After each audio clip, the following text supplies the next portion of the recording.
Hello বন্ধুরা, সবাই কেমন আছো? ইউটিউব চ্যানেলে সবাইকে অনেক অনেক অনেক শুভেচ্ছা, ওয়েলকাম। আজকে আমার রান্না হয়ে গেছে। শুভ দুপুরে সবাইকে শুভেচ্ছা জানাই। তো তোমরা কে কে রান্না কি করলে একটু কমেন্ট করে জানাও। আমার এই যে এখানে ভাত হচ্ছে, এই যে এটা করেছি টক। কার কার খেতে ভালো লাগে একটু কমেন্ট করে জানিও তো। এই দেখো পাঁচমিশালি টক, যেটা এখানে করেছি আলু সিদ্ধ করলাম।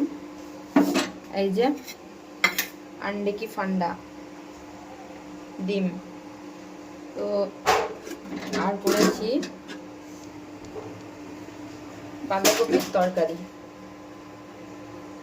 মটরশুঁটি দিয়ে গাজর দিয়ে বাঁধাকপির তরকারি। এটা করেছি ডাল, কালো কলাইয়ের ডাল। তো কে কে খাবে চটপট চলে এসো আমার বাড়ি। আমার রান্না কমপ্লিট হয়ে গেছে, সবাই চলে এসো, সবার নিমন্ত্রণ রইল। টাটা, আবার পরের ব্লগে দেখা হবে।